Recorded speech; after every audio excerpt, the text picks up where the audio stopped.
Welcome back. In this video, we're going to look at one other circuit element that is very helpful to understand electrical signaling in neurons. It is called a current source. Current sources can be a little bit intimidating because it's not like for voltage sources where we just get some batteries and we have an intuition of what a voltage source is. But a current source is a really important concept. And once you see it, it will make sense because you'll see a lot of parallels to the voltage source. So, as always, what's the symbol for a current source? A current source can either be drawn by two interlocked circles, or you'll also find other notations, maybe a circle and an arrow up like this. For the sake of this video, we'll just use the two circles. So a current source provides a defined amount of current. So let's get rid of this alternative symbol here. So it provides a certain amount of current I, whatever you do.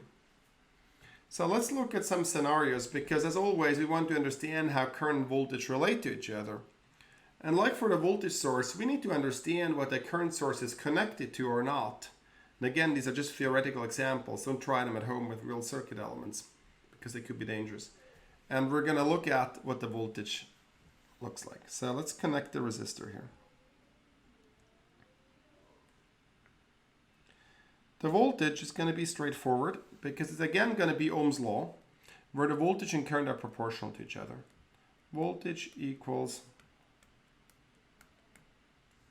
current times resistance. So let's look at two extreme examples.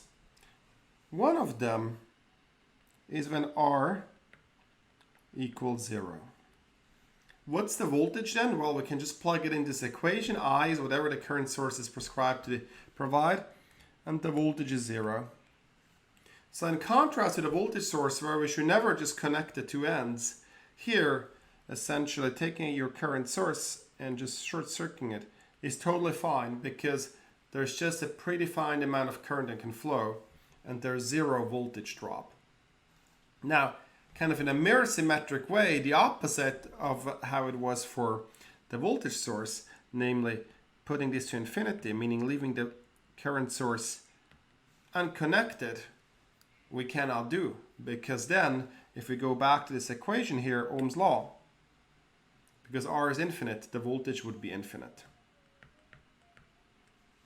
These are just theoretical scenarios and we wouldn't build circuits like that, but it's helpful to understand how current and voltage sources relate to each other. Voltage sources provide predefined voltage. The current source here provides a predefined amount of current. The resulting voltage for the current source is a function of the load or the impedance of whatever we attach to it. Current sources are really important in the context of neurophysiology because often we probe the electric state and the response of neurons by injecting a well-defined, predefined amount of current, which is called current clamp. And there's another video where we look at the response of the passive cell membrane to a current injection. And this is where you'll encounter the current source. And I hope this video has been of help for you to understand why we need a current source in our language and how it works. With that, I'll see you in another video. Take care.